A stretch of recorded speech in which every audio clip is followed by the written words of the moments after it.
Hi everybody, I'm Andy Foster, Kirsty's husband and most recent Social Mums Club employee. It's my privilege this morning to interview Kirsty as part of our kick-off for the interviews that we're putting together for an inspirational women's series associated with International Women's Day, which is coming up very soon. So I think it made sense to start with Kirsty, hear a little bit more about her and sort of why Social Mums Club. So welcome to the couch, Kirsty. Thank you. Loving the new couch. You're welcome. I feel a little bit uncomfortable with the word inspirational and then having me on the couch first, but Andrew assured me that it was okay. But I'm really excited about interviewing all the other inspirational ladies that are coming after me on the couch. We've got some amazing ladies lined up and I can't wait for you to hear from them.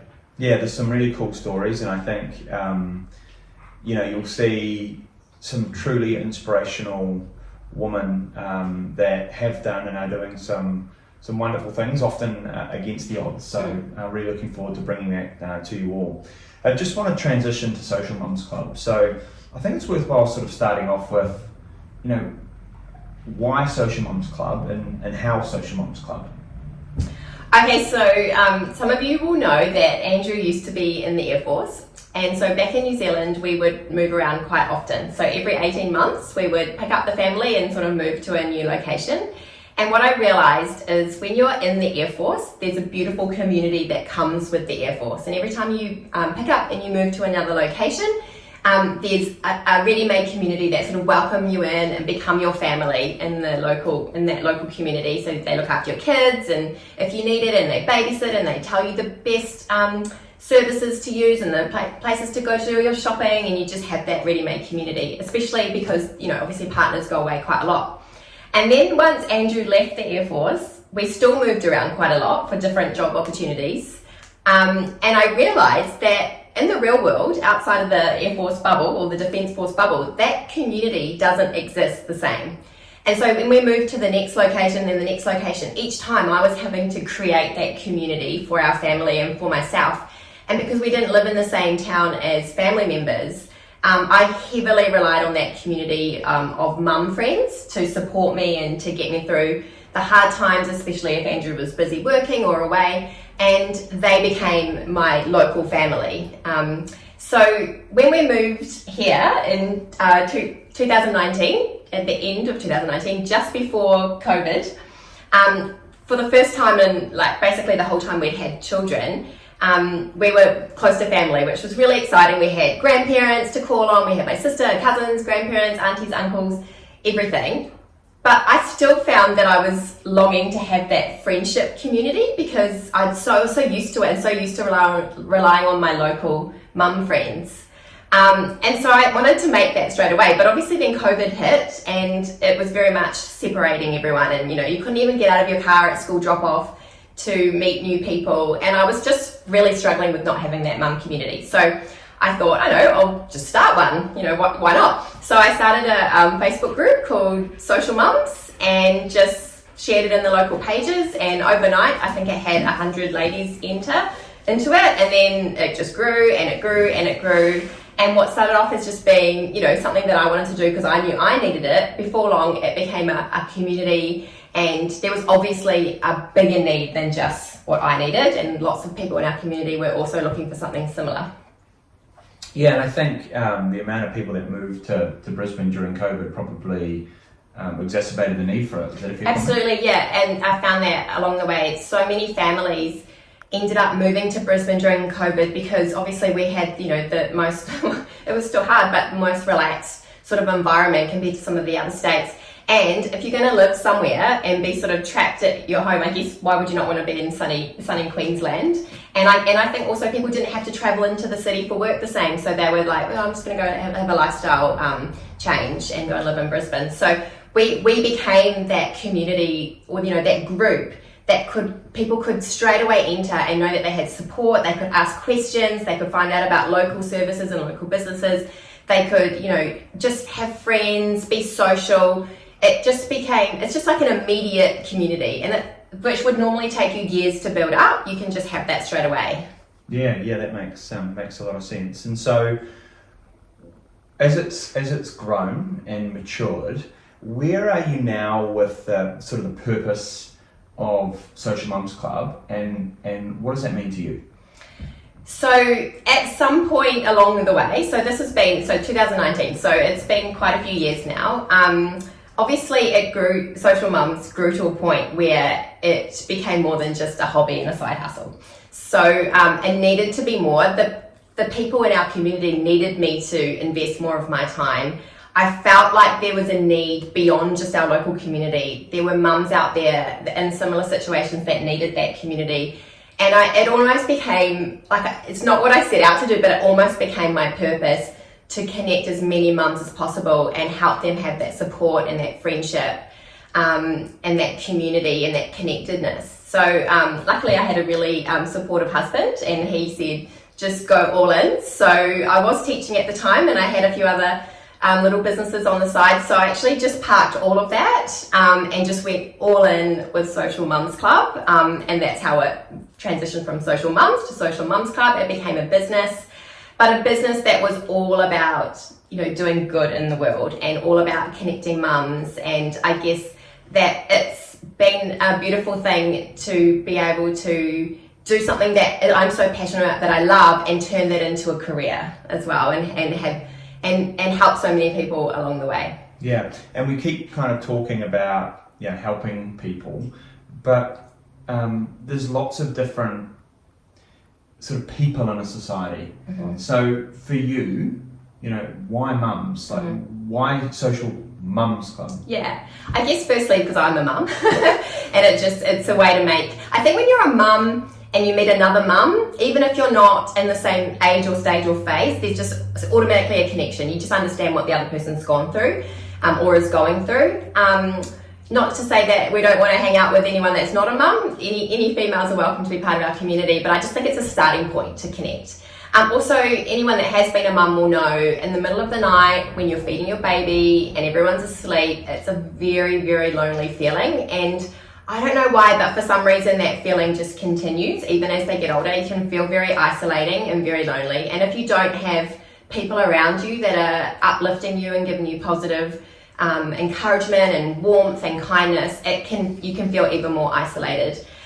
So I don't know, I just knew that I needed to do it. It just sort of happened around me, and it was almost like I didn't really have a choice. It was sort of all happening, and I was the person that was going to make it happen. And luckily I had the skills and the knowledge to be able to do it. So yeah. Yeah, great. And I think there seems to be some good structures during for mums and families during kind of pregnancy, and then maybe immediately after baby is born, that provide them with connection, community and support.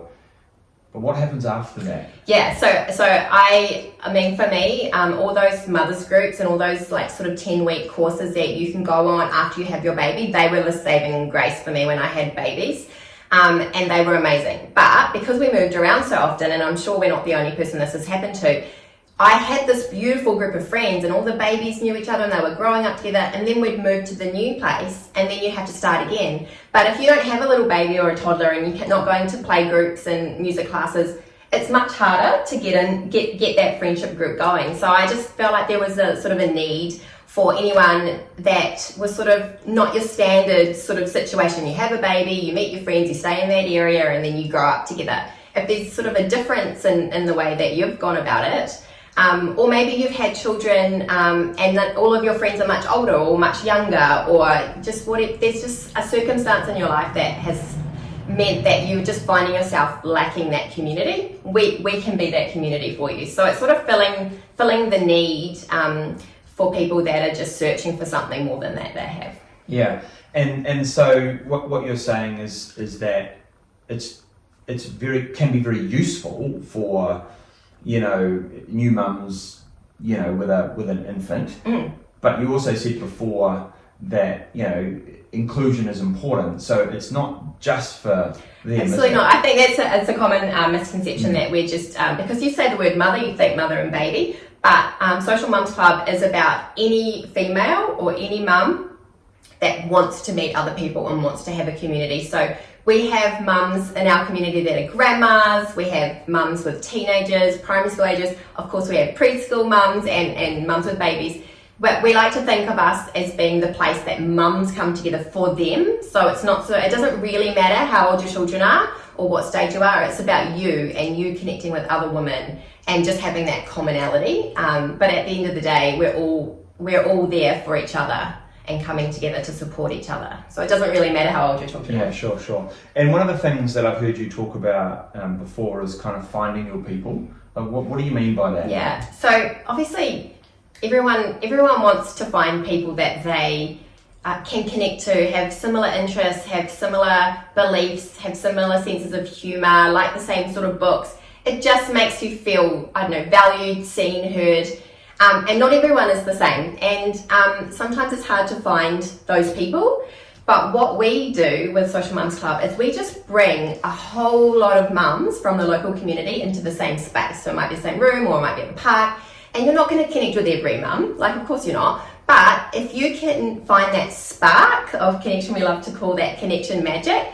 If you find that spark with someone that you meet, then you can exchange details, and then that friendship can continue to grow from there. And you might feel that with multiple people. I know I have. I've got multiple friends that have come through, thousands of friends that have come through Social Mums Club. And some friends you connect with more than others and you see more than others. But I think if you have the opportunity to have people in the same space from the local community, it just gives you that chance to make those connections that you might not otherwise do because you're so busy with life and the kids and things. And so when mums are connecting at an event, there was a big event down the park run for Wynnum a few weeks back. Really successful morning tea in that new Eastern Suburbs Club through Bulimba, last Friday. And how does it make you feel? I just feel proud and honoured, I think, that people are giving up their time to come to a Social Mums Club event and being there to meet another friend and to have the confidence to come along and do that. For me, I just want people to know that Social Mums Club is a safe place and it's okay to come, and it's very normal to feel a little bit nervous.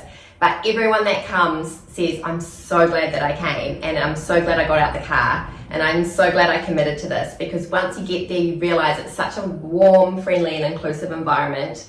And I just love watching people make those connections. I was actually down at the waterfront the other day and I bumped into a Social Mums Club member, and she was going for a walk with another mum, and she was like, oh my gosh, you come here. And so I talked to her, and she was walking with this lady who apparently years ago I had introduced, I don't even remember, and they became really good friends ever since, and they go for walks together. And it was just such a touching and beautiful moment to see how such a small thing from my part can have such a profound impact on these ladies, and they've just found their person in the local community.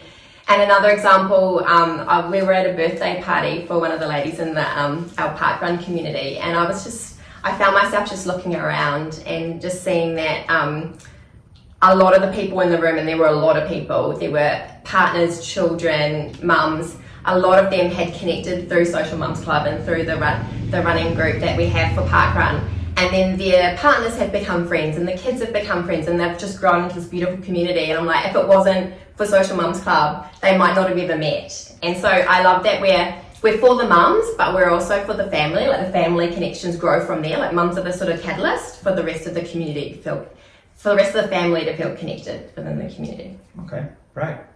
And one of the sort of the mechanisms, if I can use that word, to really help mums when they come to an event, if they are feeling a little nervous about that, is, you go to a lot of these events, yeah. But you also, Social Mums Club also has hosts. Yeah, so we have a group of beautiful women who are available to host if I can't make it, or if it's just something that suits them better in their skills, in their niche, or in their local area. And we're all very similar in that we understand what it's like to feel a bit lonely, to feel a bit isolated, and we love the idea of connecting each other and connecting women together. So what we do to make sure people feel welcome is, first of all, we have really visible signage, because I know that a big fear for some mums is when you turn up to a mother's group or an event that you might turn up to the wrong group, and you might walk up, and I know it's happened to someone before, they were telling me, and it's so embarrassing and it's your worst nightmare. So we're very visible from a signage point of view, first of all. Second of all, we always have print t-shirts on for the host, so that when you turn up, you know you can go and speak to that person, and then you've found your person that you need to talk to, so you can feel sort of like at home already. We have name tags at the events, just so everyone's got a name tag, so that you can, if you forget someone's name, you don't have to feel awkward, because gosh, we all do that. And also, it's the host's number one job to just make sure everyone's included and feels safe, and that the conversation flows and there's no one feeling left out or awkward. That is our number one job. And I think for me, that I'm really passionate about that. I think from my teaching background, making sure that all children, felt included in the classroom. And so the ladies that host and I have had lots of conversations about this, and we're quite skilled at knowing how to do that in a way that doesn't make anyone feel awkward, and just keep the conversation moving and helping people feel comfortable. Yeah, and I think it's really interesting you talk about teaching. One of the things that Kirsty used to talk about as a teacher was connection before content. Yeah. And that's kind of what you're saying about Social Mums Club. A core part of Social Mums Club is about connection. Yeah. But the host's role is to make sure that nobody is standing on the periphery, sort of twiddling their thumbs, unable to kind of be integrated into and feel at home at the event. And Kirsty and the wonderful hosts that we have go to great lengths to make sure that that's the case, don't they? Yeah, and it doesn't take much for someone to feel connected and part of the group. It's just as, introducing someone and like maybe finding a commonality. And, mums are such lovely, chatty people usually, so that it takes, you say one thing and they're away, and then the conversation blossoms from there. So, yeah. Wonderful. One of the other changes that you've made in 2024 is about making Social Mums Club free. Do you want to talk about why and what that means? Yeah, so I guess Social Mums Club, the whole purpose of it is to connect mums and to improve their lives, right? And obviously when it became my full-time job, I had to monetize it in some way, because otherwise, as Andrew kept telling me, I couldn't connect it. If I didn't monetize it, we couldn't pay the bills, and I couldn't connect the mums that I wanted to connect. So we did have a membership, and I think the membership was great for those that had it, and it was nice to have the key ring and all the discounts. But what happened, I guess, is that two things happened. One, some people felt like they weren't, because they weren't a paid member, they weren't a real member of Social Mums Club, and I didn't like that. I just wanted everyone to feel included. I wanted it to be sort of like an add-on, not a like you are and you aren't. It was more like a bonus add-on. And another thing that happened is, obviously with the cost of living crisis, money got tight for a lot of people, and mums are so selfless and so giving that the first thing that they'll get rid of is the thing for themselves, and they'll prioritize the children and make sure they're still doing their sport or their music lessons or their swimming lessons, and give away the thing for them. And I also didn't want that to happen. So it was just a no-brainer. We had a lot of chats about it, and we were like, you know what, Social Mums Club should have always been free and should be free. But we obviously needed to monetize it so that we could, the larger we grow, the more we can connect more mums, and the bigger the impact we can have on the community around us. And the only way we can do that is through our wonderful partnerships with all these local businesses. And we're so thrilled to have so many amazing businesses on board. Not only are they beautiful people, but they really care about our community and the difference that we're making for the people in our community. So we're so thankful to them, and we love it when the Social Mums community also support them, because it's just that beautiful cyclic nature of it. Like, we support them, they support us, and together we're better as a community. Yeah, I think local businesses are such an important part of the fabric of the community, and so they have a really important role to play. I think what's crucial as well is the fit between Social Mums Club and those partners. I just want to talk about that a little bit. Yeah, so we are very picky about who we partner with. We like to partner with businesses that really genuinely want to improve the lives of mums. And they need to be able to improve the lives of mums in some way. So maybe it could be, they're a tradie and they have amazing service, or they're really reliable. Or it could be a self-care provider and they make mums feel, have that time out and feel special. Or it might be a real estate agent because they just care about mums and they care about the community, and they're passionate about helping mums find places to live. And helping them sell their homes. There's so many different partners that we work with, and it really, the common theme is that they care about mums and they want to help us improve their lives. And I guess between Social Mums Club, between our members, and between the businesses, that's a pretty compelling force for good, isn't it? Yeah. Making a difference here. So when you think about 2024 and beyond, what is Social Mums Club? What do you think that's going to look like in the future? Yeah, so our mission, or our goal for this year, is to connect 30,000 mums by the end of the year, and we're on track to doing that. We've obviously got the Bayside community, we've got Social Mums Club Redlands, and we've recently opened Social Mums Club Eastern Suburbs, and that's just growing and developing and becoming its own entity. We'd love to open another club this year, and the big dream is to next have 50,000 mums connected, and then 100,000 mums, and we would love to be able to provide that connection for mums all across Brisbane. So that is the dream, and we're very committed to making that happen. Yeah, and I think one of the things that we talk about a little bit in this newly renovated office, thanks to modern coding, good plug, is that you really want this to be a movement, don't you? Mm-hmm. Yeah, I don't just want it to be like we said, it's a business, but it's more than that. It's a movement. It's a way to live your life in a connected way, reducing loneliness for mums, having communities connecting with each other, local businesses, local people just supporting one another, going back to the old days, I suppose, just like, you don't have to do it all by yourself. Like, we're all going through similar things. Let's all do it together and support each other. And I think the mission for growth is really important, because at the end of the day, it's about helping more mums, right?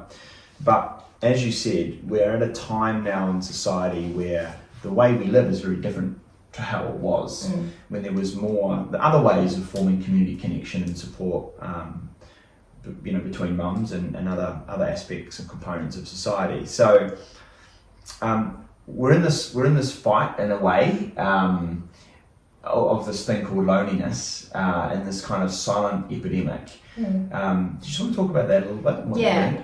And I think gut feel, I always knew, and I think anyone that's a mum knows that mums can be lonely and it can struggle with feeling isolated.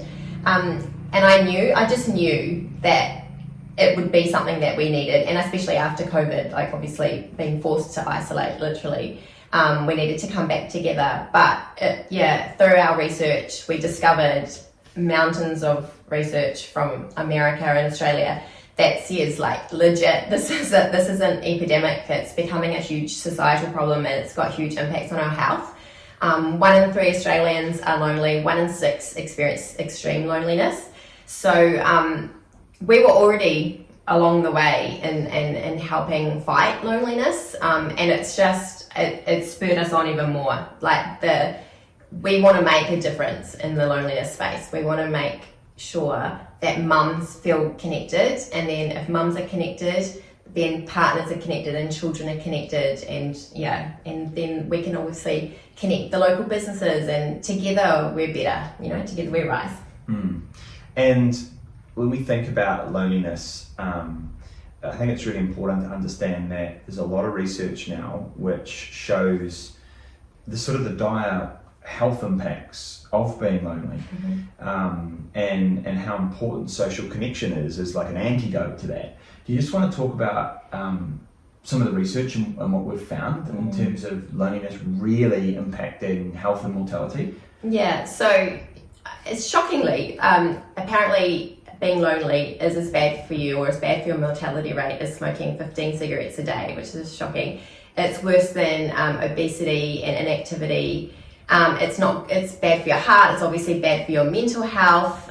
There's so many health impacts of being lonely. So, and it doesn't take much to feel lonely either. You know, it doesn't take long to find yourself in that space. And I guess we would like to think that after hearing this and seeing Social Mums Club, you might think, okay, it's not scary. It's something that I can do. It's free. It's easy, it's local. I can just reach out to my local Social Mums Club and I can be part of a community and meet new friends and find my people.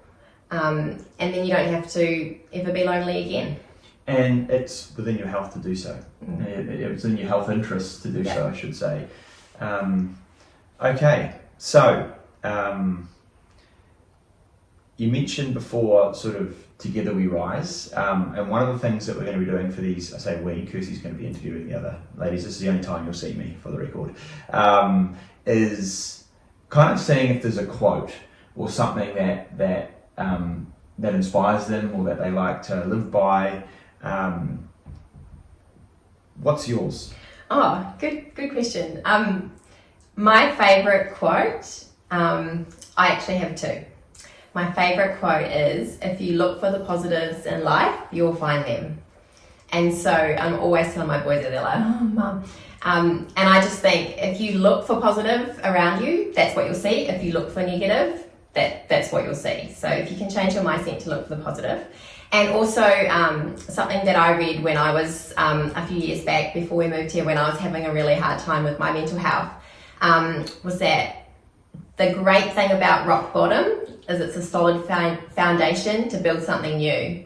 And that's where I was, 4 years ago. I was not in a good space, and then we moved here and all of this has come out of that, and now I feel like I'm stronger than ever and I'm doing what I was meant to do in life. So if you're one of the people that's going through something really hard right now and you feel like you might be at rock bottom or close to rock bottom, just remember that this can be the day that you build that solid foundation to grow the new version of you and be that stronger person of you.